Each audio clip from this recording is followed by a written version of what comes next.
Bismillah, alhamdulillah, wassalatu wassalamu ala sayyidina rasulillah Muhammad ibn Abdillah wa alihi wa sahbihi wa man tabi'ahu wa wala amma ba'du. Puji syukur kita panjatkan kehadirat Allah subhanahu wa ta'ala. Salawat dan salam semoga tercurah kepada junjungan kita Nabiullah Nabi besar Nabi Muhammad sallallahu alaihi wasallam. Alhamdulillah pada malam hari ini kita bisa hadir lagi di kajian bulanan kita ngaji fikih dari kitab Matan Ghayatul Taqrib. Kita di pertemuan terakhir sudah masuk ke bab tayammum ya. Sudah masuk bab tayammum. Saya review sedikit dulu dari pertemuan kita sebelumnya bahwa tayamum ini bisa menjadi pengganti mandi atau pengganti wudhu. Yang paling banyak tayamum jadi pengganti wudhu. Jadi kalau kita berhalangan untuk menggunakan air ketika berwudhu, maka kita boleh bertayamum. Begitu juga tayamum bisa menjadi pengganti mandi junub. Jika seseorang misalnya terhalang untuk mandi junub karena satu dan lain hal, misalnya ada orang yang mesti mandi junub padahal dia sakit, tidak boleh kena air, maka dia boleh mengganti dengan tayamum. Ya. Kenapa? Ya, selanjutnya jadi syarat tayamum ada 5. Kemarin sudah kita bahas, saya review cepat ya. Syarat tayamum ada 5. Yang pertama adalah wujudul udhri bisafarin aw marad. Kalau ada uzur, baik itu karena safar, perjalanan, atau karena marad, sakit ya. Ada perjalanan kita tidak bisa menggunakan air, atau kita sakit, maka boleh bertayamum.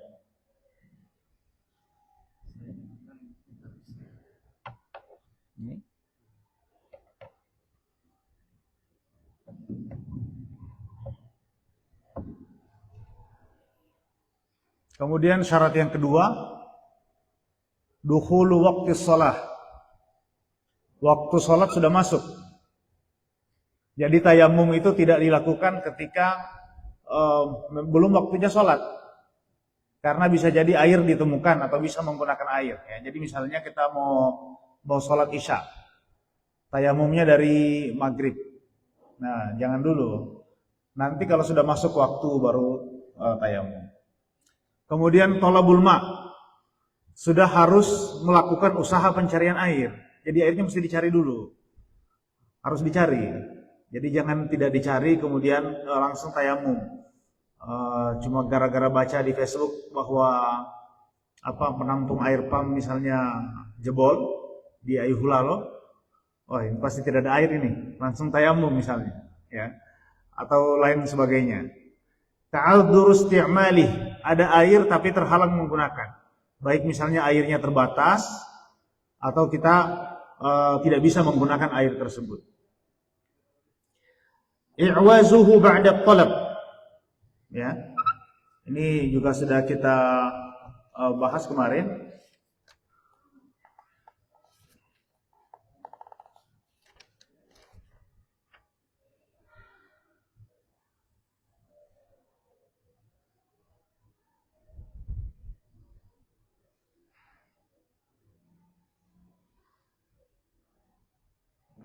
Ya.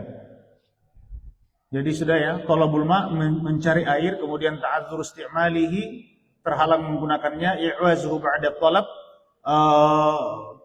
airnya dipakai, diperlukan untuk kebutuhan yang lain ya. Setelah dicari ternyata dapat air aqua, misalnya dalam status kering ada air 1 botol, tapi ini untuk minum. Ya, tidak bisa dipakai untuk kepentingan yang lain, terbatas misalnya. Itu boleh tayamum. Wa turabut thahir lahu ghubar. Harus tanah yang digunakan itu tanah yang suci, yang berdebu. Fa in khalaqahu jissun aw ramlun lam yajuz. Dan mesti dipastikan bahwa tanah yang dipakai untuk tayamum itu bukan tanah yang bercampur dengan jis. Jis itu kapur, bukan tanah berkapur. Macam misalnya kalau debu kita ambil dari dinding, pastikan bukan cat. Kalau bau putih-putih pas sapu ke wajah ternyata putih-putih berarti cat itu, ya, itu bukan yang dimaksud. Auramlun, pasir juga bukan, ya, bukan alat tayamum. Jadi mesti tanah, debu dari tanah, bukan pasir. Lam yajuz kalau bercampur dengan jis tadi, kapur atau ramlun, pasir, lam yajuz. Ini sudah kemarin. Kemudian wa faraiduhu, fardu tayamum itu ada 4, ya. Yang pertama adalah an-niyah, membaca niat, ya, membaca niat. Jadi mesti harus ada niat. Tidak, walaupun tidak dibaca, tapi harus ada perasaan dalam hati bahwa kita sedang melakukan tayamum. Ya, kalau mau pakai bahasa Arab, biasanya dipakai redaksi yang diajarkan di pesantren itu, nawaitu tayammuma listibahatis shalah. Saya niat tayamum supaya bisa sholat. Ya. Tapi pakai bahasa Indonesia juga boleh. Saya niat tayamum untuk mengganti wudhu misalnya, ya, di dalam hati. Kemudian mashul wajhi, mengusap wajah. Jadi tayamum mengusap wajah. Wal yadaini ma'al mirfaqain, tangan sampai siku, tangan sampai siku. Wat tertib, kemudian berurut, ya. Ini urutan tayamum, ya. Sudah di pekan sebelumnya sudah kita praktek. Ulangi dulu tayamum. Bagaimana caranya? Niat, saya niat tayamum supaya boleh sholat. Pakai itu tangan di debu, baru dipakai-pakai begini, kemudian disapukan ke wajah. Saya niat tayamum supaya saya bisa sholat. Satu kali aja, sapu satu kali. Pastikan semua area wudhu itu di wajah itu disapu. Setelah itu pakai-pakai lagi, ya. Kemudian di kesejah itu dia punya yang bagian yang keras-kerasnya, dan disapukan ke tangan. Ini mesti buka baju, lengan baju. Jadi dari tangan sampai siku ke dalam. Ini lagi kiri, langsung kiri, luar ke dalam. Ya, selesai. Itu selesai dan berurutan seperti itu. Jadi anggota wudhu yang dibasuh atau yang diusap ketika tayamum cuma 2.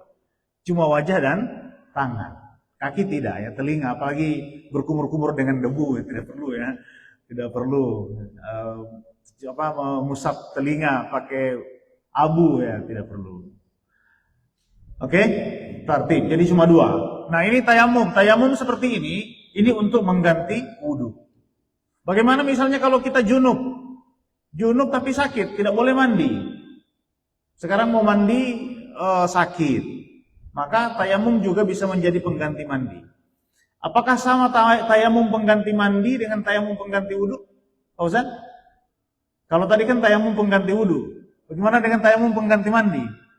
Abunya disiram dari kepala, Fauzan? Ya, tidak, ya? Sama, ya. Tayamum pengganti mandi dengan tayamum pengganti wudu itu sama. Ya. Oke, ini kemarin sudah. Kita lihat yang berikutnya, sunnah-sunnahnya. Wasunanuhu salasatu asya. Sunnah-sunnah tayamum itu ada 3. Tadi yang wajib 4, sekarang yang sunnahnya ada 3. Yang pertama adalah at-tasmiyah,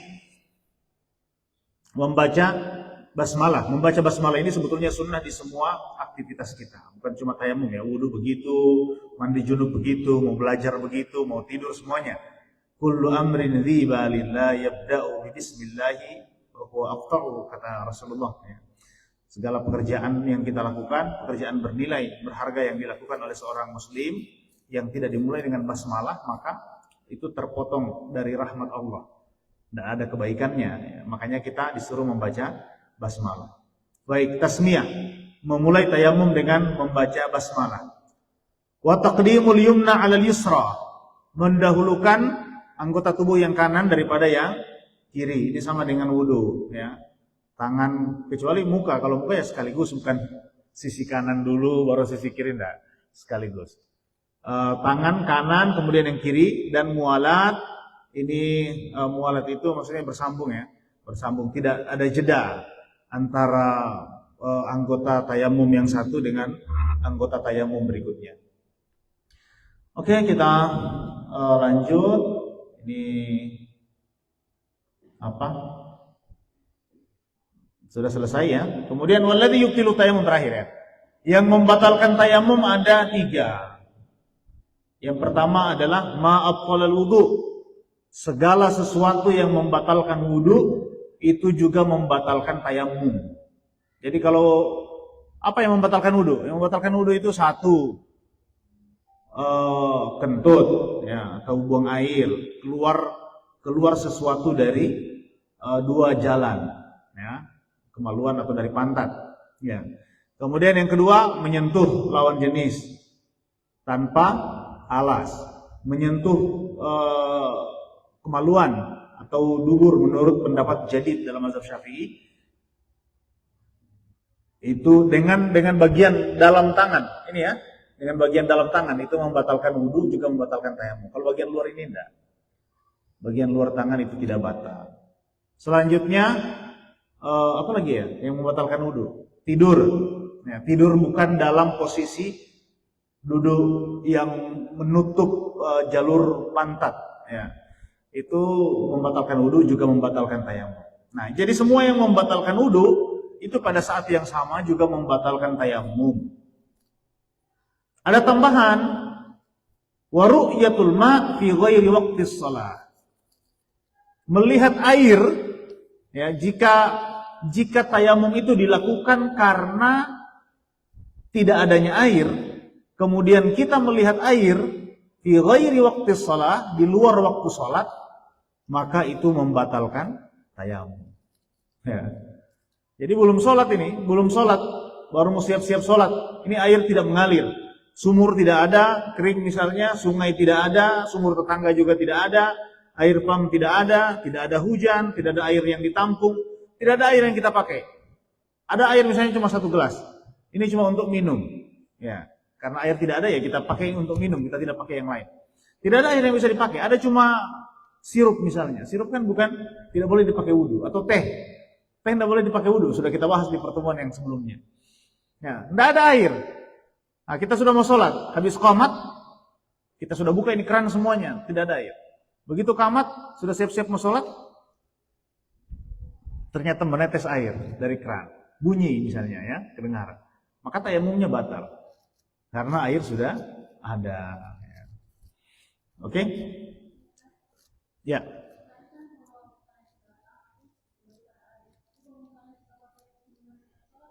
Kalau sudah selesai sholat, atau sementara sholat, tidak apa-apa. Jadi ini statusnya fi ghairi waqtis shalah, di luar waktu sholat. Tapi kalau sudah takbiratul ihram, Allahu Akbar, Bismillahirrahmanirrahim, bunyi air terus mengalir, ya, maka tidak usah. Lanjutkan. Ya, lanjutkan. Riddah, terakhir yang membatalkan tayamum adalah riddah, murtad. Ya, ini murtad ya. Murtad ini bukan cuma membatalkan tayamum sebetulnya ya, tapi membatalkan Islam. Murtad. Jadi batal semuanya. Ya. Murtad itu kemarin di pertemuan sebelumnya sudah saya kasih contoh bagaimana murtad itu. Murtad itu di dalam Islam kan gampang ya. Keluar dari Islam. Islam ini masuknya gampang, keluarnya gampang. Masuknya cukup dengan syahadat yakin, sudah Islam itu. Tidak perlu tidak mesti ya. Jadi status keislaman seseorang ketika dia masuk Islam itu bukan nanti setelah tercatat di KUA. Ada yang menyangka dia Islam nanti kalau sudah tercatat. Saya sudah syahadat, Ustaz. Saya yakin bahwa Islam agama yang benar, saya syahadat dengan yakin asyhadu an la ilaha illallah wa asyhadu anna Muhammadar Rasulullah. Tapi saya belum Islam. Sebab belum tercatat di KUA, belum melapor misalnya di Capil atau di KUA. Enggak mesti. Belum melapor di desa. Enggak. Asal dia sudah mengucapkan itu, dia sudah Islam. Sudah Islam. Ya. Dan ini makanya juga kalau ada orang datang ke kita ya, ini saya banyak kasus ya, ada orang datang, Ustaz saya mau masuk Islam. Sebentar, dia sudah datang di rumah, saya mau masuk Islam Ustaz. Boleh nanti sebentar pas Jumat misalnya di masjid. Ya, saya bilang syahadat sekarang. Nanti Jumat bisa diulang. Syahadat lagi di Jumat biar disaksikan banyak orang. Syahadat sekarang dulu. Jangan sampai dia jalan ke masjid mati ditabrak motor, ya mati kafir lah dia. Ya kan? Oh, banyak kasus seperti itu banyak. Ya, Ustadz ini saya mau syahadat. Tapi sudah datang, saya mau masuk Islam. Tapi saya sudah undang juga kepala desa belum datang. Bapak syahadat dulu. Nanti kalau kepala desanya datang, ulang lagi. Syahadat dulu. Ajal kita tidak tahu kapan. Jadi syahadat dulu. Masuk Islam itu gampang. Islam ini masuknya gampang. Tapi keluarnya juga gampang. Asal kita bilang saya masuk Kristen. Kita ucapkan dengan yakin. Saya tidak percaya Allah. Saya tidak percaya lagi Islam. Saya keluar. Saya jadi Kristen sekarang. Kita ucapkan dengan yakin sudah murtad itu. Selesai. Ya, nanti masuk lagi gampang. Masuk lagi gampang. Syahadat lagi. Ya, tapi kan ini bermain-main ya. Main-main. Jadi riddah itu murtad. Wa sahibul jabair yamsahu 'alaiha. Adapun orang yang misalnya dia pakai perban. Sahibul jabair itu orang yang ada luka. Lalu lukanya dipakai perban. Yamsahu 'alaiha itu cukup diusap. Kalau dia mau bersuci, bagian yang luka itu diusap. Misalnya dia mau wudu. Tapi Tapi telinganya misalnya putus. Kalau telinga tidak apa-apa ya. Telinga bukan wajib wudu ya. Apa sih? Tangannya misalnya luka, habis celaka di motor, ada perban di tangan. Sekarang mau wudu, tidak bisa kena air. Ya dikenakan air bagian yang boleh kena saja. Bagian yang ada perban itu cukup diusap. Oke? Cukup diusap, setelah itu wa yatayammamu. Setelah itu dia tayamum juga. Tayamum, ya. Ini banyak kasusnya. Orang celaka di motor ini, bagaimana Ustaz mau perih ini kalau kena air perih ini, apalagi kalau diperban, nggak bisa kena air. Maka dia wudu, ya basahi area yang bisa dibasahi dan tayamum. Wa yusalli, kemudian dia sholat, wala i'adata alaihi in kana wada'aha ala kuhrin, dan dia tidak perlu mengulangi sholatnya. Ya, yang penting dia dalam keadaan suci, maksudnya dia tidak, jadi dia tidak junub. Ya, kalaupun dia junub, dia boleh tayamum untuk mengganti mandi. Jadi ceritanya begini. Ada kejadian ya, diriwayatkan dalam hadis Jabir dari Abu Daud radhiyallahu anhu, bahwa suatu hari para sahabat itu sedang melakukan perjalanan. Kharajna fi safar. Kami sedang melakukan perjalanan. Fa asaba rajulan minna hajar fashajjahu fi ra'sihi. Seseorang, salah satu teman kami di dalam perjalanan itu jatuh batu, mungkin dari gunung atau dari apa, ya jatuh ke atas kepalanya, kemudian dia terluka. Summah talam. Nah, ini dalam perjalanan, akhirnya dibawa tetap melanjutkan perjalanan. Waktu istirahat dia tidur, dia mimpi basah. Fasa'alahu ashabahu, dia tanya ke teman-temannya, hal tajiduna li rukhsah fit tayammum? Saya ini boleh enggak tayamum? Ini lagi luka ini kepala ini. Luka ini kepala, bocor kepalanya karena batu. Boleh enggak saya tayamum? Apakah saya punya keringanan untuk bertayamum? Faqalu ma najidu laka rukhsah wa anta taqdiru 'alal ma'. Teman-temannya bilang, tidak ada tayamum, kau tidak punya rukhsah, kau tidak ada keringanan. Kau bisa sentuh air ada. Ya mesti wudu, mesti mandi junub. Kepalanya ini bocor ini. Ya, kepalanya bocor. Dia tanya ke teman-temannya bilang, ente kan bisa pakai air, airnya juga ada. Tidak ada rukhsah. Harus mandi seperti orang mandi junub. Faghtasala. Maka sahabat ini kemudian dia mandi seperti yang diajarkan oleh teman-temannya, famata. Maka meninggal dunia. Ya, rupanya kepalanya yang bocor itu mungkin masuk air lah atau gimana, sampai dia meninggal dunia. Gara-gara itu. Falamma qadimna ala Rasulillah sallallahu alaihi wasallam akhbara bidzalik. Setelah kami datang kepada Rasulullah, kami sampaikan cerita itu. Faqala qatalahumullah. Mereka sudah bunuh temannya itu. Mereka sudah melakukan pembunuhan kepada temannya itu. Qatalahumullah. Semoga Allah juga menghukum mereka. Ya. Semoga Allah menghukum mereka. Ya. Ala sa'alu idza lam ya'lamu. Harusnya mereka itu bertanya, kalau tidak tahu jangan kasih fatwa. Fa inna ma syifa'ul 'ayyi su'al. Karena obatnya tidak tahu itu obatnya kebodohan itu adalah bertanya. Innama kana yakfihi ayyatayammama wa ya'siba aw ya'sira jurhahu thumma yamsaha alaihi wa yaghsila sa'ira jasadih. Ya. Innama yakfihi ayyatayammam, kata Rasulullah, sebenarnya dia itu cukup bertayammum. Wa ya'siba jurhahu, dia cukup mengusap lukanya, thumma yamsah alaihi, kemudian dia sapu, wa yaghsil sa'ira jasadihi, dia siram bagian tubuh yang lain yang tidak terluka. Jadi ini hadis luar biasa ya. Ini luar biasa petunjuk dari Rasulullah SAW dan dari kejadian yang nyata. Bahwa saya ulang lagi hadisnya, bahwa ada para sahabat di dalam perjalanan, ya, di dalam perjalanan mereka, salah satu di antara mereka terluka, kemudian pas tidur junub mau mandi, dia tanya ke teman-temannya, ini bagaimana ini, boleh tidak saya tayamum saja? Ya, teman-temannya bilang, tidak bisa tayamum, ada air, ya, kan kau bisa siram. Akhirnya dia siram dan dia mati gara-gara itu, masya Allah ya. Ini sabda Rasulullah SAW, innama shifa'ul iyyi as-su'al. Al-iyyu itu at-tahyiru fil kalam. Iyyu itu apa ya? Bingung, enggak tahu jawaban. Atau dhiddul bayan. Dia kalau tidak tahu penjelasannya, dia bertanya, kira-kira begitu kata Nabi. Kalau kamu tidak tahu, ya harusnya kamu jangan berfatwa dulu, bertanya dulu, apalagi ini menyebabkan kematian. Ini bahaya ini fatwa ini. Fatwa ini ya. Rasulullah SAW sampai marah, beliau mengatakan qataluhu. Itu dia punya teman-teman sudah bunuh dia. Ya. Qatalahumullah, semoga Allah membunuh mereka juga. Qatalahumullah itu semoga Allah melaknat mereka, ya, atau semoga Allah menghukum mereka karena mereka berfatwa dengan sesuatu yang tidak benar. Jadi ya hati-hati ya, kalau tidak tahu ya jangan berfatwa. Apalagi kalau misalnya permasalahan itu permasalahan yang bisa menghilangkan nyawa. Ya. Oke. Wa yatayammamu likulli fardhah. Ini satu kaidah penting ya, bahwa tayammum itu boleh dilakukan untuk satu sholat fardu saja.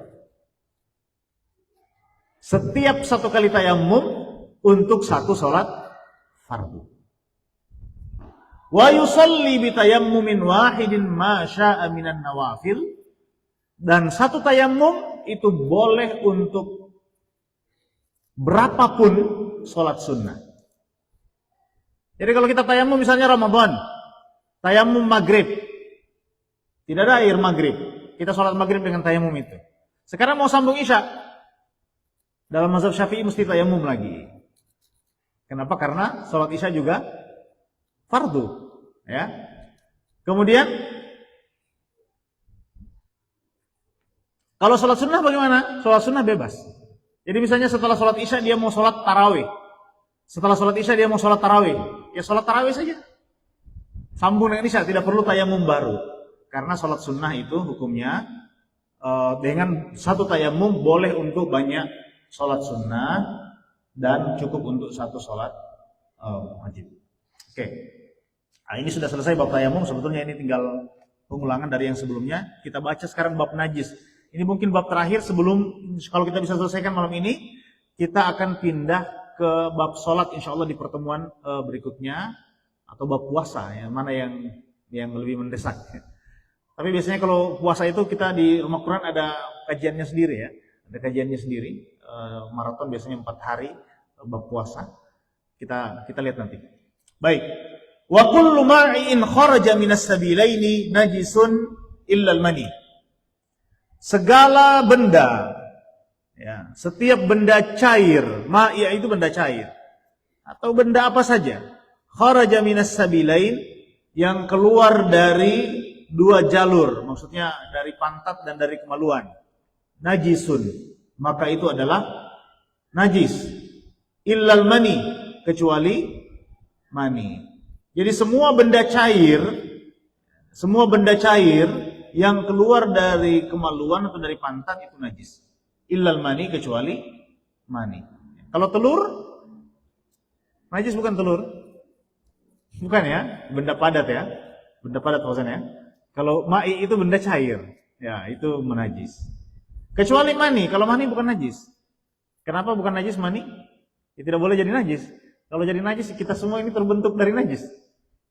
Ya, jadi bukan najis.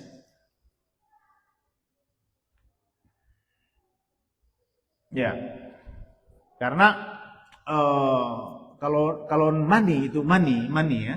Kalau misalnya terkena baju, itu kalau kencing kena baju, bajunya mesti dicuci, disiram, alirkan air. Badan juga begitu. Tapi kalau mani kena baju, bajunya boleh dipakai sholat. Itu bukan najis. Karena dalam hadis riwayat Aisyah itu, beliau menyebutkan,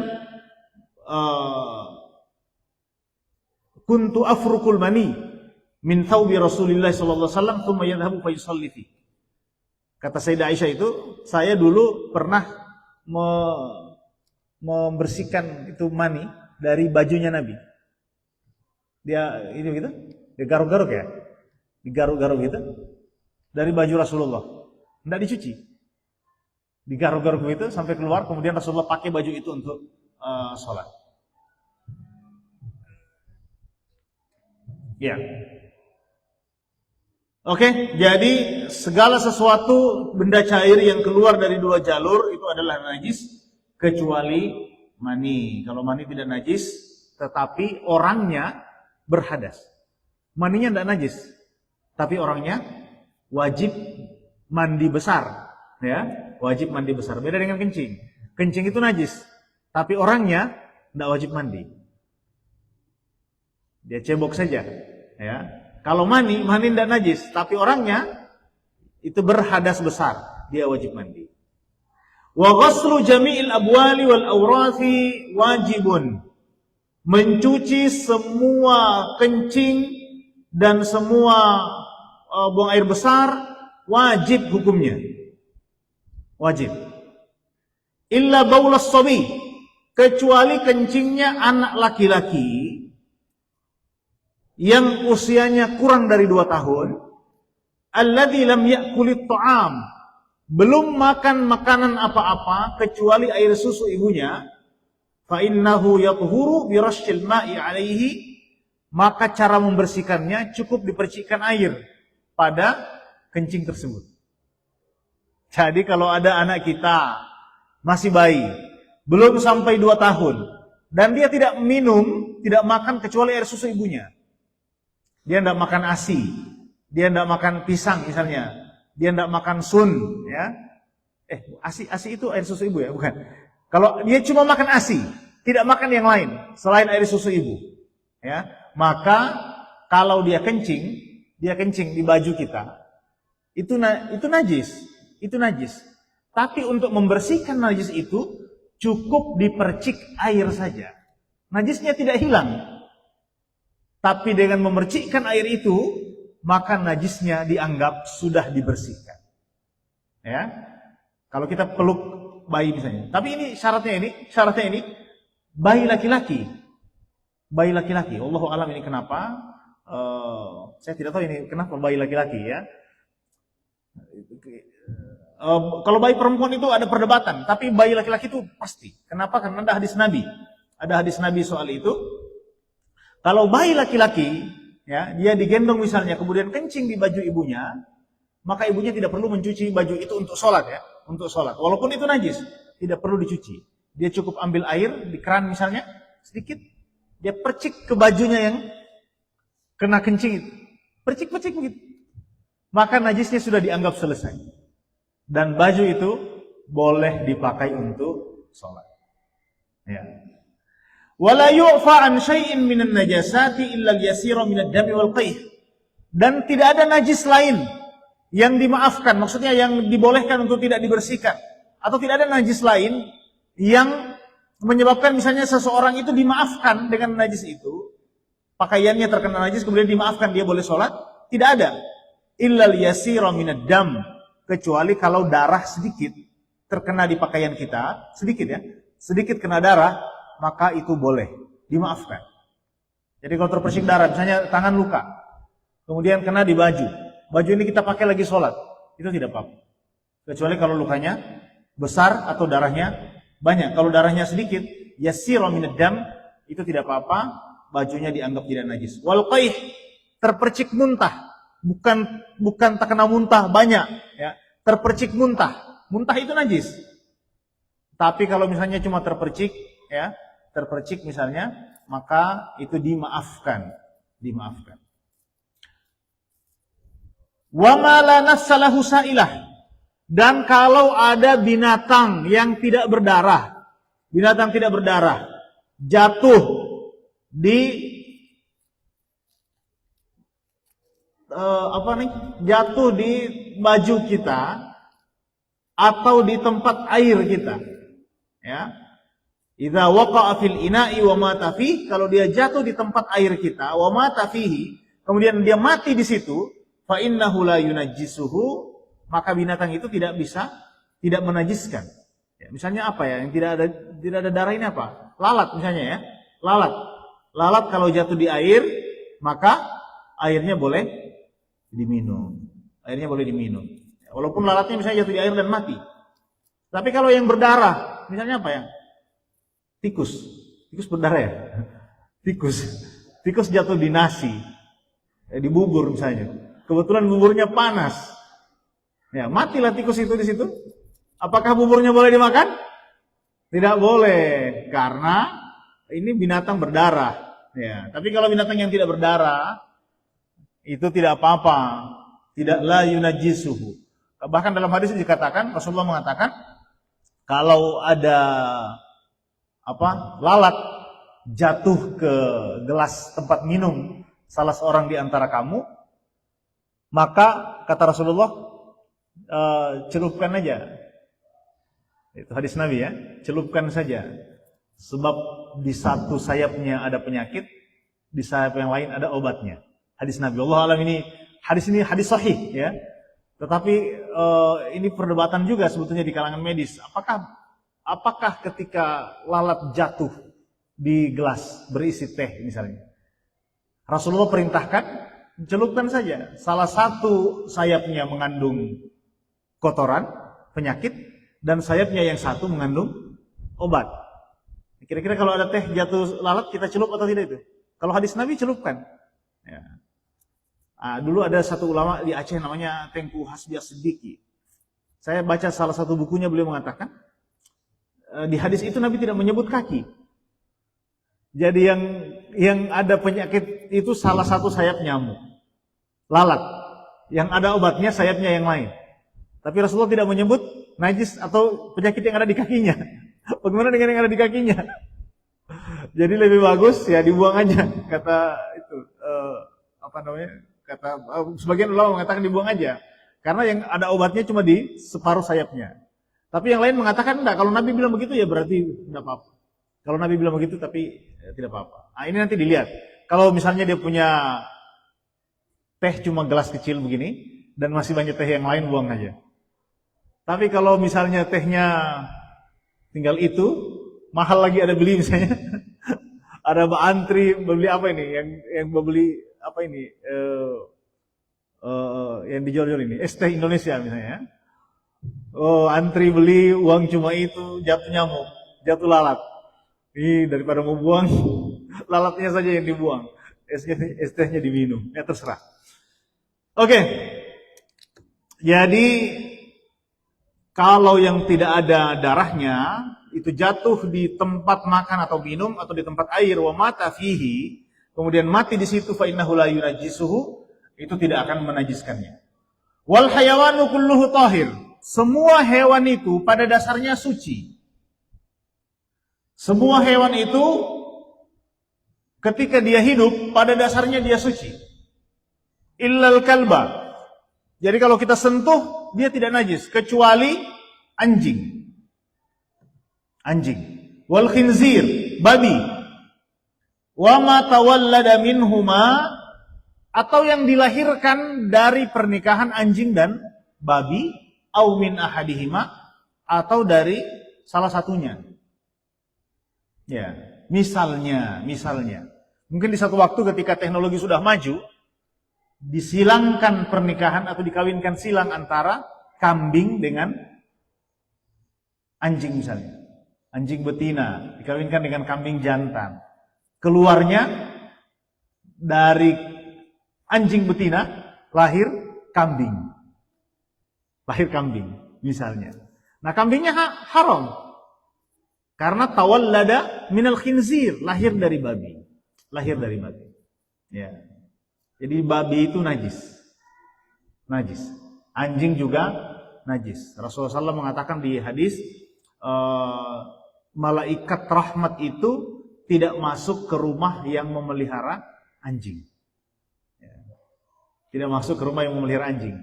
Kecuali ya, anjing itu dipakai untuk kepentingan berburu. Ada di beberapa tempat misalnya, di perkebunan misalnya, itu membutuhkan anjing sebagai binatang yang bisa menjaga kebun. Kalau tidak ada anjing, itu tanaman dimakan babi. Ada begitu ya? Nah, itu tidak apa-apa, dipelihara. Dulu ada satu ulama mazhab Maliki yang paling ketat soal ini, Imam Malik. Imam Malik itu mengatakan dia paling ketat soal hadis ini. Pokoknya asal ada rumah, kemudian ada anjing di situ, anjing itu bukan untuk kepentingan berburu, maka rumahnya tidak masuk malaikat rahmat. Tidak ada keberkatan di rumah itu. Ada satu ulama besar mazhab Maliki, saya lupa namanya. Beliau pelihara anjing. Orang-orang tanya, kenapa kau pelihara anjing? Padahal imam mazhabmu, Imam Malik mengatakan, anjing ini haram dipelihara. Tidak akan dapat rahmat, tidak dapat berkah kalau pelihara anjing dalam rumah. Kata dia apa? Seandainya Imam Malik hidup di zaman saya, maka dia bukan cuma piara anjing, dia piara singa sekalian. Karena di zaman ini banyak pencuri. Zaman sekarang banyak pencuri, kata dia. Ya. Seandainya Imam Malik hidup hari ini, nah jadi sebenarnya ini soal fikih, jadi soal kondisi yang berbeda. Tapi anjing itu pada dasarnya adalah najis, kemudian babi juga najis. Atau yang lahir dari keduanya. Wa yughsalul ina'u min wulughil kalbi wal khinziri sab'a marratin ihdahunna biturab. Dan semua benda, ya, tempat makan atau minum yang dijilati oleh anjing atau babi itu wajib dicuci 7 kali. Ihdahunna biturab, salah satunya dengan tanah, digosok dengan tanah. Jadi 6 kali pakai air, 1 kali digosok dengan tanah. Ya, ini hadis Nabi, hadis riwayat Bukhari dan Muslim dari Abu Hurairah. Rasulullah mengatakan, "Idza syaribal kalbu fi ina'i ahadikum falyaghsilhu sab'an." Apabila anjing minum dari bekas makan minum kalian, ya, tempat makan minum kalian, maka tempat itu wajib dicuci 7 kali. Aulahunna atau ulahunna biturab. Yang pertama pakai tanah. Ini yang di rumah Quran ya. Biasa di sini lewat-lewat anjing juga ya. Lewat-lewat anjing. Itu lihat-lihat itu. Kalau ada anjing misalnya menjilat apa di sini? Apa yang biasa ditaruh-taruh ini? Mungkin ada piring ya. Dijilat anjing. Ya, itu najis. Najis. Dia mesti dicuci 7 kali berdasarkan hadis ini.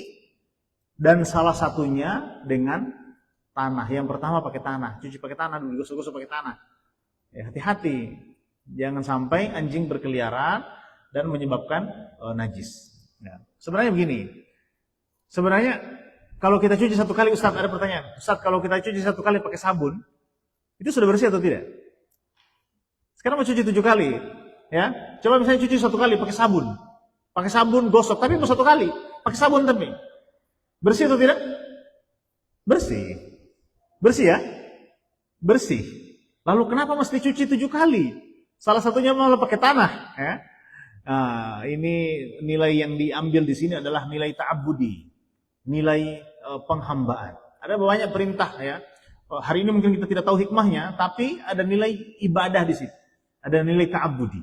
Dan ini Rasulullah ingin menunjukkan betapa jilatan anjing dan babi itu adalah najis besar. Sehingga mesti dicuci 7 kali. Sudah? Oke. Lanjut. Ini yang berikutnya, wa idza takhallatil khamratu bi nafsiha tahurat. Kalau khamar itu berubah menjadi cuka secara alami, maka cuka itu halal. Wa in khullilat bi tarhi syai'in fiha lam tathur. Tapi kalau misalnya khamar itu menjadi cuka karena proses rekayasa dengan melemparkan satu benda misalnya ke dalamnya, maka tetap statusnya tetap haram. Lam tathur, tidak bersih. Lanjut ya. Faslun wa yakhruju minal farji thalathatu dima. Ini tentang darah yang keluar dari perempuan ya. Darah yang keluar dari kemaluan perempuan itu ada 3 macam. Yang pertama adalah haid, darah haid. Ya. Kemudian yang kedua nifas, dan yang ketiga istihadah. Istihadah.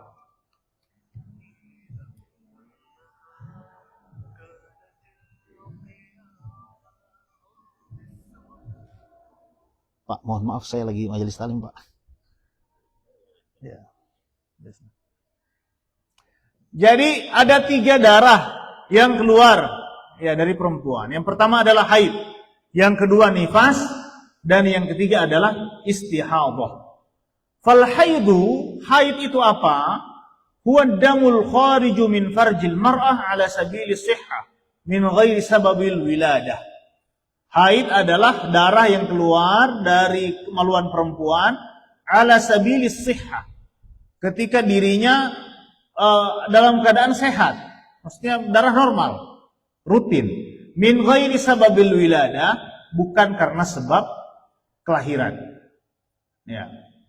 Walaunuhu aswad, warnanya agak gelap, muqtadim. Muqtadim itu agak hangat ya, panas. Kemudian ladzak. Ladzak itu biasanya disertai dengan rasa sakit. Rasa sakit. Ya, normal itu. Sakit. Ini hadis Rasulullah SAW mengatakan, "Idza kana damul haidhi fa innahu damun aswad yu'raf." Darah haid itu adalah darah yang agak gelap, kehitam-hitaman, yu'raf, dan diketahui. Wa idza kana dzalika famsiki 'anis shalah. Ini kata Rasulullah kepada Fatimah binti Abi Jaish. Kalau kamu ada darah seperti itu, maka jangan sholat. Fa idza kana al-akhar fatawadda'i wa shalla. Kalau darahnya tidak seperti itu, maka itu berarti bukan haid. Ya, silakan wudu dan sholat. Ini hadis Nabi berkaitan dengan darah ini. Kemudian nifas. Nifas adalah ad-damul khariju aqibal wiladah. Nifas adalah darah yang keluar setelah melahirkan. Dan yang terakhir adalah istihadah. Istihadah adalah ad-damul khariju fi ghairi ayyamil haid wan nifas, darah yang keluar di luar waktu haid dan nifas. Nah. Sekarang waktunya, aqallul haid yaumun wa lailah. Haid itu paling cepat 1 hari 1 malam. Paling cepat 1 hari 1 malam. Nah, ini haidnya Sayyidah Aisyah.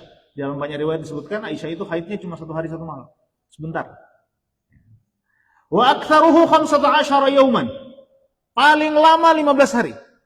Lewat dari 15 hari itu bukan haid. Silakan wudu dan sholat. Jadi paling lama 15 hari. Kalau ada misalnya orang haid sudah 17 hari, yang hari ke 16-17 itu dia sudah boleh sholat itu, walaupun darahnya masih mengalir. Pakai pembalut. Ya. Ghalibuhu sittun aw sab'un. Normalnya dalam kondisi sehat seorang perempuan, haidnya itu 6 atau 7 hari. Wa aqallun nifas lahdah. Kalau nifas, waktunya paling singkat adalah lahdah, sekejap. Bersamaan dengan melahirkan, sekejap. Wa aktsaruhu sittuna yauman. Tapi ada orang yang nifasnya 60 hari. Ada orang nifasnya 60 hari? Ada. Ya, itu paling lama. Lewat dari 60 hari, maka itu bukan nifas. Wa ghalibuhu arba'una yauman. Dan biasanya, normalnya, itu 40 hari. Ya, haid. Nifas. Ya. Kemudian, wa aqallu tuhri bainal haidataini 15 yaum. Dan paling singkat waktu antara haid yang satu dengan haid berikutnya itu adalah 15 hari. 15 hari. Jadi misalnya ada orang baru 13 hari sudah dapat haid lagi. Bukan haid itu. Karena paling cepat haid itu antara satu haid dengan haid yang berikutnya itu adalah 15 hari. Wala hadda li aktsarihi, dan tidak ada batasan maksimalnya. Jadi kalau misalnya ada kondisi misalnya ada satu orang perempuan dia haid, dia tidak haid lagi setelah itu. Nanti tahun berikutnya baru haid. Ada yang begitu. Dulu ada santri 1 tahun baru dia haid. Ya, haid lagi di pesantren. Ya. Jadi tidak ada batas untuk jarak paling maksimal antara haid yang satu dengan haid berikutnya. Wa aqallu zaman tahidu fihi al-mar'ah 9 sinin. Dan perempuan itu minimal usianya dia mendapatkan haid di usia 9 tahun. Jadi 9 tahun. Ada enggak yang haidnya di bawah 9 tahun? 8 tahun ada yang sudah haid? Tidak ada ya? Ya, minimal 9 tahun. Ini minimal 9 tahun, dan sebetulnya Bapak Ibu, ukuran haid ini berdasarkan penelitian para ulama di masa lalu. Ya, tapi nanti misalnya kalau ada perubahan ya, ada kondisi misalnya perempuan-perempuan di akhir zaman misalnya ternyata berbeda dengan ini, maka akan ada penelitian baru. Ya, ini penelitian mazhab Syafi'i berdasarkan apa yang terjadi di masa lalu. Oke. Wa aqallul hamli 7 ashhur. Seorang perempuan minimal dia hamil itu 6 bulan. Hamil itu sampai melahirkan itu minimal 6 bulan. Wa aktsaruhu 4 sinin. Ibu bapak. Dan seseorang itu maksimal kehamilannya bayi di dalam perut itu 4 tahun. 4 tahun, ya. Jadi kalau sudah 10 bulan ini bayi belum keluar-keluar, tidak apa-apa. Tidak apa-apa. Bayi belum keluar misalnya sudah 10 bulan. Ada yang begitu, ibu-ibu sudah so khawatir, ini so 10 bulan, so 9 bulan dia belum kontraksi, tidak mau lahir-lahir. Dulu saya punya om itu, waktu Jana istri saya hamil, kebetulan di kota waktu itu melahirkannya. Itu so pusing, ini bagaimana ini, semua operasi atau bagaimana? Om saya bilang ini, tidak apa-apa, biar saja di dalam perut situ, dia tidak bikin rumah di situ. Dia tidak bikin rumah di situ. Karena memang dalam mazhab Syafi'i, bayi itu dia boleh di dalam perut ibunya dalam keadaan hamil itu sampai 4 tahun. Sampai 4 tahun, dan ini pernah ada kejadian. Ini berdasarkan kejadian yang pernah terjadi di masa Rasulullah. Dulu ada seorang laki-laki ya yang meninggalkan istrinya selama 2 tahun. Sahabat, dia meninggalkan istrinya 2 tahun. Ya. Setelah dia balik 2 tahun, dia dapati istrinya baru melahirkan. Baru melahirkan, Pak. Jadi hamilnya 2 tahun. Maka laki-laki ini kemudian mengadu kepada Rasulullah, "Ya Rasulullah, istri saya ini berzina." Kenapa berzina? Karena saya sudah tinggal dia 2 tahun. Ini dia baru melahirkan. Memang mencurigakan sekali ya. Mencurigakan sekali, 2 tahun dikasih tinggal, balik kemarin baru lahir. Sangat mencurigakan. Jadi wajar sebetulnya sahabat ini mengadu kepada Rasulullah. Kata Rasulullah, tunggu saja dia melahirkan, baru kita cek.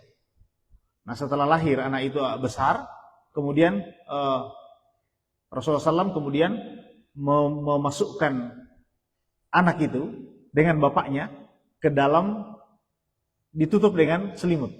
Kemudian dikeluarkan kakinya. Kakinya ini, anak dan bapak ini dikeluarkan. Ya. Kemudian ada satu di Arab itu ada namanya ahli qiyafah.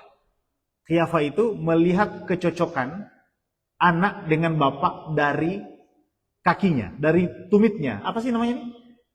Belakang kaki ini? Bukan telapak, Pak. Belakang ini tumit ya? Ya itu.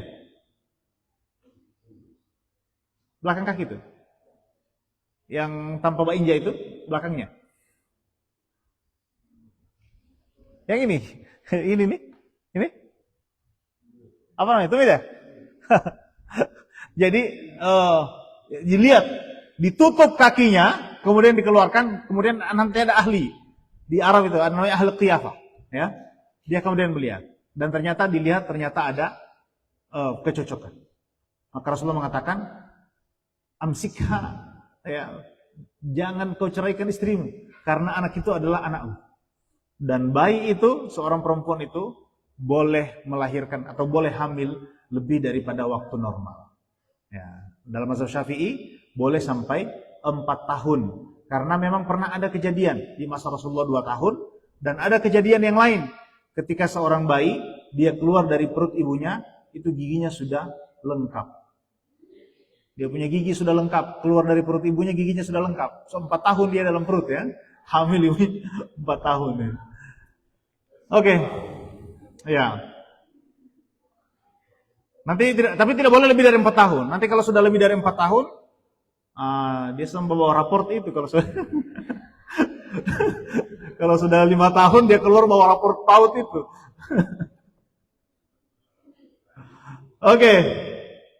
Wa aktsaruhu 4 sinin, maksimal 4 tahun, wa ghalibuhu 9 ashhur, biasanya 9 bulan.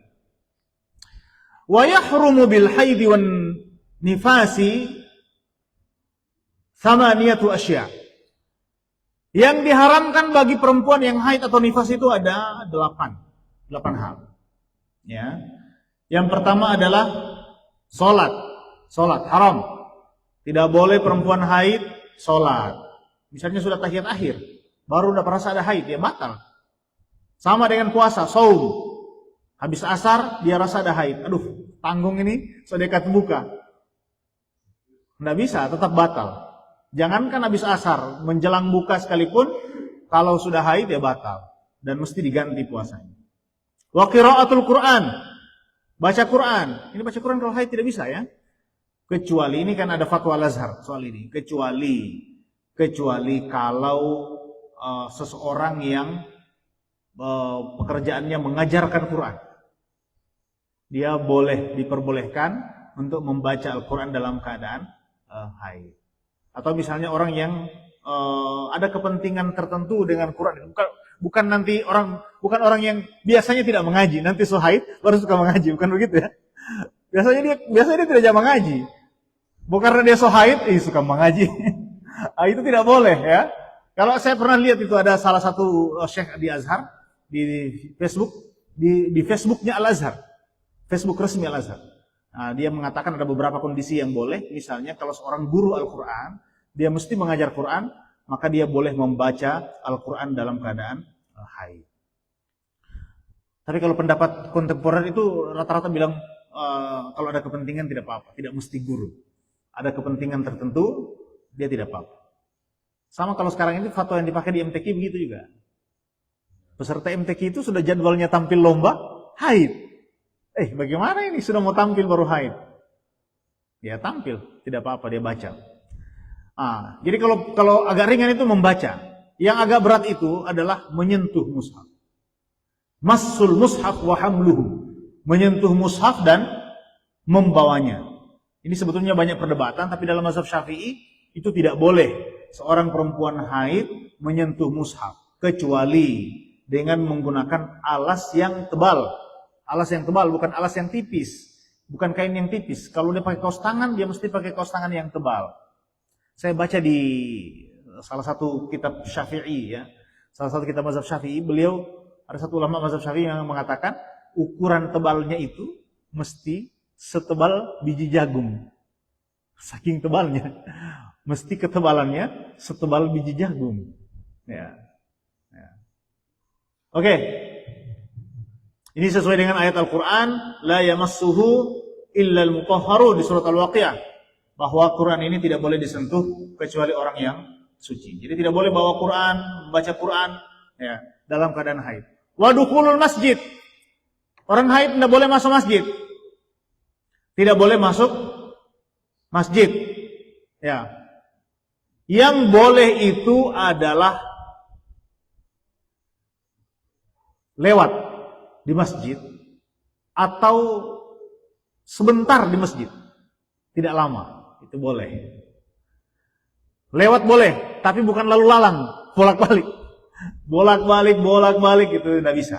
Dukhulul masjid ya. Ini sebenarnya ada beberapa hadis ya, ada beberapa hadis yang boleh kita sinkronkan. Misalnya hadis Rasulullah kepada Sayyidah Aisyah dalam riwayat Abu Daud, beliau mengatakan, la yahillu atau la uhillul masjida li haidin wala li junub. Masjid itu tidak halal bagi orang yang haid atau junub. Ya. Tetapi ada hadis lain. Ada hadis lain dari Aisyah diriwayatkan oleh Imam Muslim. Rasulullah SAW meminta Sayyidah Aisyah untuk membawakan sesuatu kepada beliau, Rasulullah pada saat itu dalam masjid. Aisyah mengatakan, ini haid. Ya Rasulullah, saya lagi haid. Kata Rasulullah, inna haidataka laysat fi yadik. Haidmu kan bukan di tanganmu. Berarti boleh masuk. Haidmu bukan di tanganmu. Berarti boleh masuk. Ya. Maka berdasarkan riwayat itu, para ulama mencoba mensinkronkan bahwa ternyata boleh masuk. Yang penting bukan untuk menetap berdiam lama di masjid, atau misalnya bukan untuk berdiam lama, ya, tidak berdiam lama. Yang penting dia bisa memastikan bahwa haidnya tidak mengotori masjid. Ya, in khafat talwithuhu. Jadi kalau di buku ini di matan Ghayatul Taqrib disebutkan wa dukhulul masjid in khafat talwithuhu. Tidak boleh masuk masjid kalau dia takut haidnya menetes di masjid. Ya, wa illa fayuhramu 'alaiha. Kalau dia takut atau dia khawatir ini haidnya akan mengotori masjid, fayuhramu 'alaiha al-mukthu wat taraddudu fihi. Maka haram baginya berdiam dan bolak-balik. Ya, sebenarnya agak longgar juga ya, agak longgar. Artinya bahwa kalau kita bisa menjamin tidak tembus, tidak mengotori masjid, sebenarnya ada yang membolehkan. Yang penting tidak terlalu lama. Oke. Wat tawaf. Ibu bapak, ada banyak kasus jamaah pergi haji atau umroh. Begitu sampai di Mekah, jadwal di Mekah misalnya waktu umroh cuma 3 hari. Dia baru haid hari pertama. Cuma 3 hari. Ini sampai di Mekah tidak bisa umroh. Karena salah satu rukun umroh adalah tawaf. Ya. Atau misalnya haji, yang namanya haji. Haji itu kan sudah ada jadwalnya. Kita tidak boleh berangkat sesuka hati. Sudah ada jadwalnya diatur oleh negara. Begitu juga sebetulnya umroh. Umroh itu kan kita bukan orang sana. Jadwalnya diatur travel. Tidak menyesuaikan dengan jadwal haid kita. Ya. Ada santri kita dulu di sini, santri rumah Quran dapat hadiah umroh dari Pemda. Juara MTQ. Begitu sampai di Saudi, haid. Nggak jadi umroh. Bolak-balik aja itu ke toko pelataran masjid, ke warung, bolak-balik itu foto-foto. Ya. Tidak bisa umroh karena haid, tidak bisa tawaf. Tidak bisa tawaf. Maka tawaf itu tidak boleh. Itu tidak boleh dilakukan oleh orang haid. Ini sebenarnya kajian fikih soal ini ada sudah banyak ya. Ada yang membolehkan menggunakan obat penghenti haid. Ada obat itu dijual di Saudi banyak, di apotek banyak obat penghenti haid. Itu kalau diminum secara teratur sesuai dengan jam yang diperintah, yang ditulis di obat itu, insya Allah haidnya tertahan. Ada yang lebih praktis dan itu biasa dipakai jamaah haji, suntik. Ada suntik haid itu, di sana banyak itu.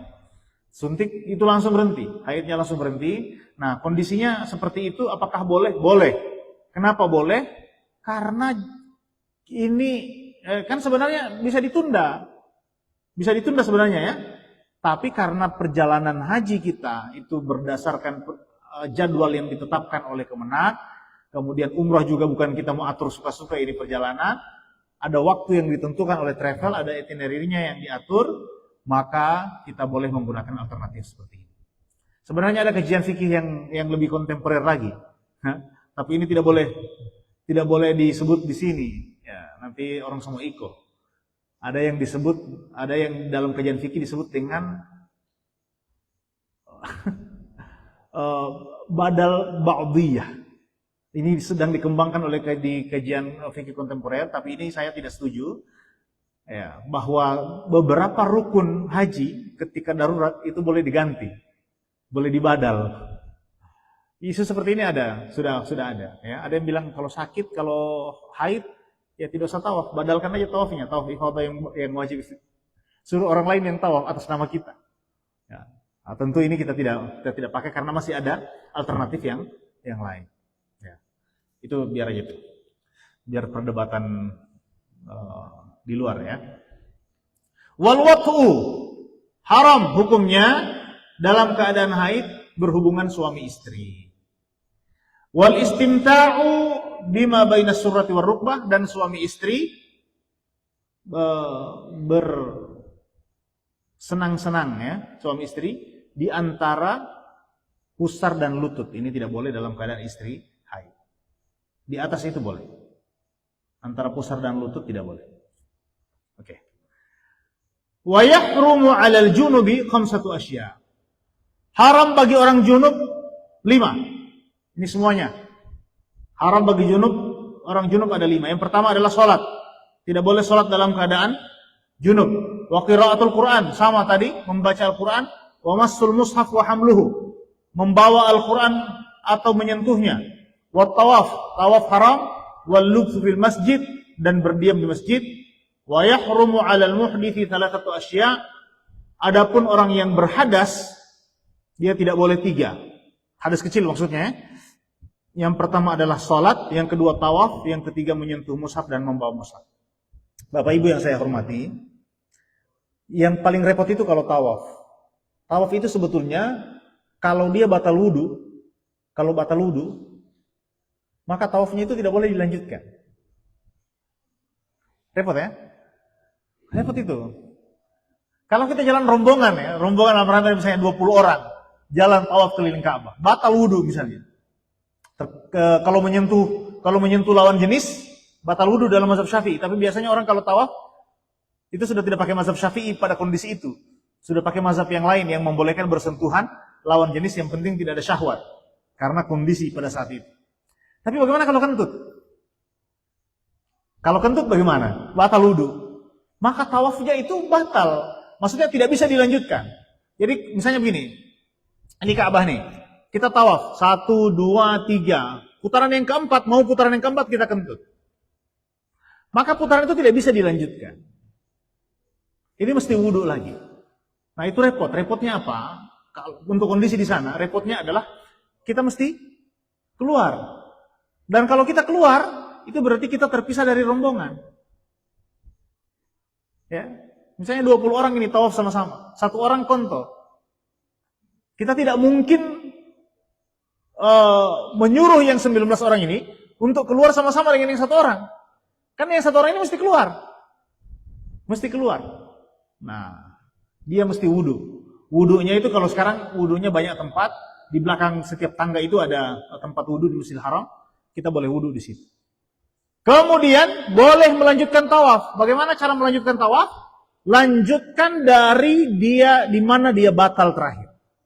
Misalnya ini, dia putar 1, 2, 3. Ya, kentut. Maka dia keluar, dia wudu, masuk lagi dari tempat itu, atau dia terserah dia mau masuk dari mana saja. Dia kembali ke tempat dia kentut terakhir, baru mulai lanjut. 4. Tidak 1, tidak mulai 1. Lanjut 5, 6, 7 dan seterusnya. Dihitung dari mana dia batal terakhir, dari situ dihitungannya dimulai dan dilanjutkan. Bukan dimulai hitungan baru. Ya, itu kalau tawaf. Oke, ini yang berkaitan. Ini alhamdulillah Bapak Ibu, kita sudah selesai bab taharah.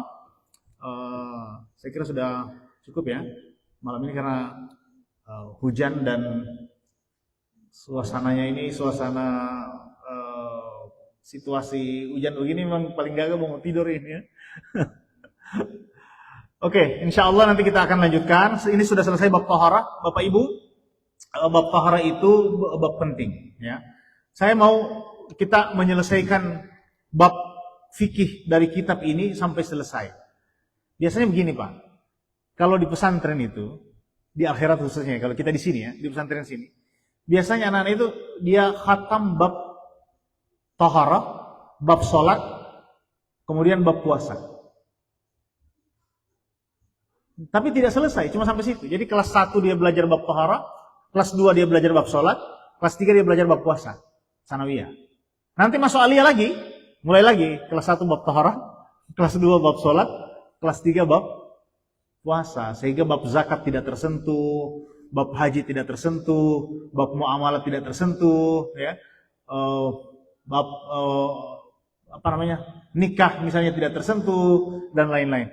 Padahal ini harusnya kita pelajari secara lengkap. Nah, Ibu Bapak, ini di Rumah Quran ada, ini buku yang kita pelajari, ini buku Matan Ghayatul Taqrib. Ini silakan buku ini di Rumah Quran ini mungkin dijual, nanti silakan dibawa saja dulu, bayarnya nanti saja tidak apa-apa, supaya bisa dibaca, bayarnya biar nanti. Nanti berapa harganya ini? 2.000 kah? 5.000 kah? Berapa kan? Ya. Ini buku fikih mazhab Syafi'i ini mesti usahakan dimiliki dan dikuasai. Karena sebetulnya dalam buku yang singkat ini Imam Abu Suja itu sudah menyebutkan semua bab-bab fikih penting yang berkaitan dengan urusan setiap hari seorang muslim. Maka sebaiknya dimiliki, dibaca sendiri di rumah. Insya Allah ini sudah bisa menjadi referensi kita sendiri ketika kita punya permasalahan terkait dengan ibadah atau dengan muamalah yang sederhana. Ibu Bapak yang saya hormati, saya muliakan, barangkali ini dulu yang dapat saya sampaikan pada kesempatan malam hari ini. Saya mohon maaf kalau ada kesalahan dan kehilafan. Kita sudah menyelesaikan bab taharah. Kalau ada pertanyaan, ya, silakan Ibu.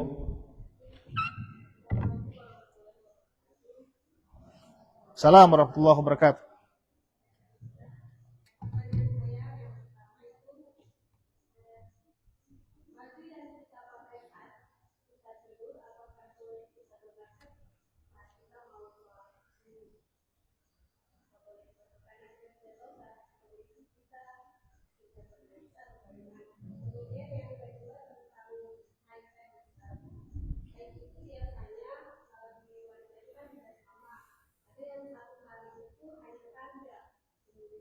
Satu hari hanya apa?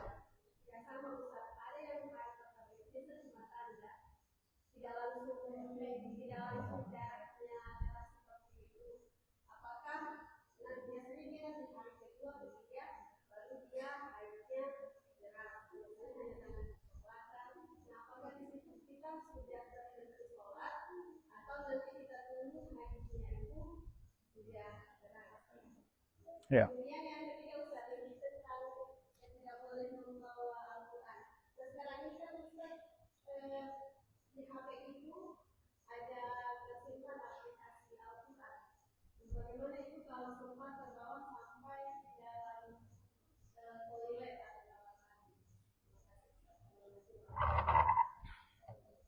Assalamualaikum warahmatullahi wabarakatuh. Terima kasih Ibu ya.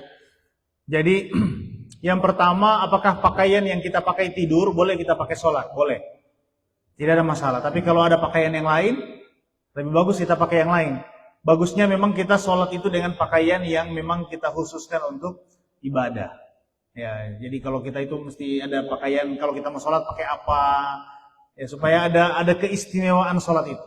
Rasulullah mengatakan, khudzu zinatakum inda bukan Rasulullah, itu ayat Quran ya. Khudzu zinatakum inda kulli masjid. Pakailah pakaian terbaik kalian setiap kali mau ke masjid atau mau sholat. Tapi kalau misalnya kita tidur, misalnya bangun mau pakai baju itu untuk sholat, tidak masalah.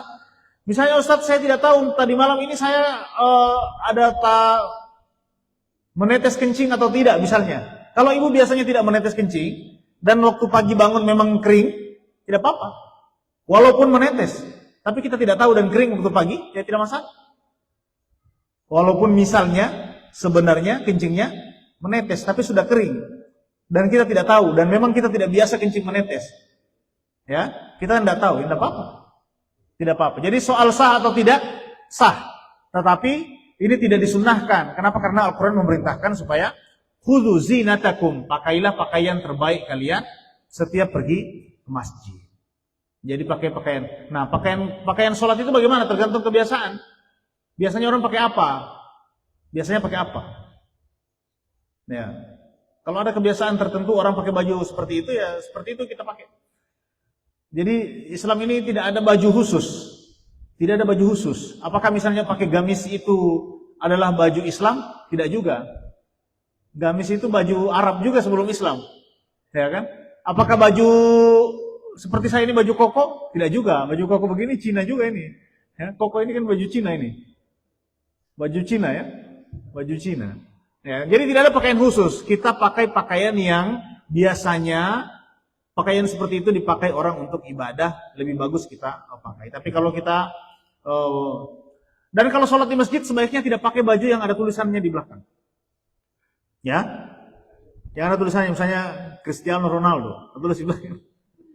Ya, itu akan mengganggu jamaah di belakang. Apalagi kalau jamaah di belakang ternyata fansnya Messi, wah tidak nyaman dia sholat itu. Dia sholat di belakang, imamnya pakai kaos Ronaldo, baru dia fansnya Messi, wah terganggu dia sholat, tidak usuh dia. Tidak usuh dia. Jadi ya jangan pakai yang ada tulisannya. Nanti jamaahnya sibuk membaca tulisan itu. Ya, apalagi kalau salah tulis. Salah tulis, ada orang bikin baju, dia tulis, ada orang bikin spanduk. Ada orang bikin spanduk. Baju tak tulis Beckham. Jadi tak tulis sablonnya Beckham, B-E-C-A-M, Beckham. Orang protes.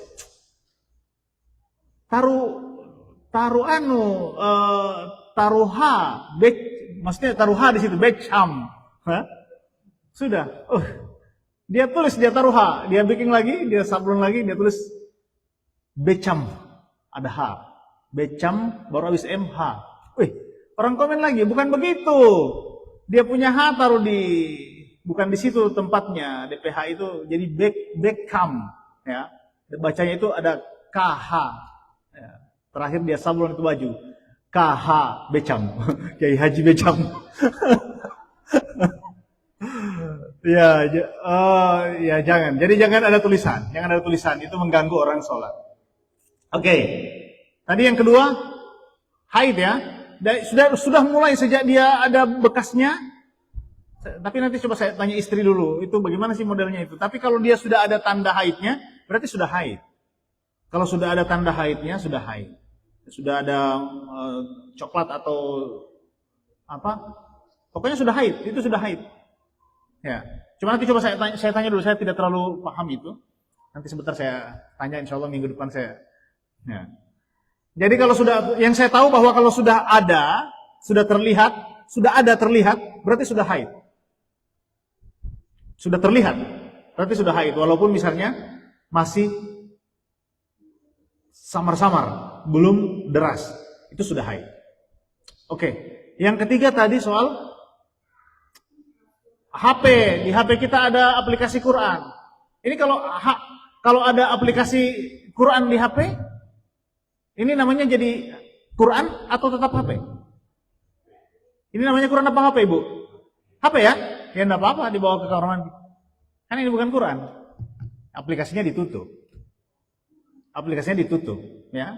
Kalau di dalam HP kita ada Quran, terus HP ini tidak boleh masuk kamar mandi karena di dalam sini ada Quran. Tidak boleh masuk WC, ya. Maka kita orang punya santri di rumah Quran ini tidak bisa masuk WC juga, Ibu, karena di kepalanya ada hafalan Quran. Ya. Di kepalanya ada hafalan Quran semua ini, jadi tidak boleh masuk WC ya. Ya, ini tetap HP. Kenapa? Karena dia di dalam. Kecuali kalau ini Quran, Anda boleh dibawa masuk. Tidak boleh dibawa masuk. Kalau ada aplikasi terbuka ya ditutup saja. Oke, sudah? Ada lagi? Ridho? Cukup ya? Baik, terima kasih Ibu Bapak. Saya mohon maaf ya, ini kita sudah selesai bab Tohara. Insya Allah nanti kita akan melanjutkan, nanti saya tanya di rumah Quran kita. Karena bulan depan itu, Januari itu mungkin pertemuan kita di bulan Januari, 18 Februari kita sudah puasa. 18 Februari menurut hisab kita sudah puasa. Jadi nanti kita sesuaikan apakah kita bab puasa yang kita bahas atau kita cari waktu sendiri untuk bab puasa. Biasanya sudah 3 tahun terakhir rumah Quran bikin kajian online untuk puasa itu sampai 3-4 kali pertemuan setiap menjelang Ramadan. Ya nanti kita lihat. Terima kasih sekali lagi, saya mohon maaf Ibu Bapak kalau ada kesalahan. Hadanallahu wa iyyakum ajma'in, Allahul musta'an. Assalamualaikum warahmatullahi wabarakatuh.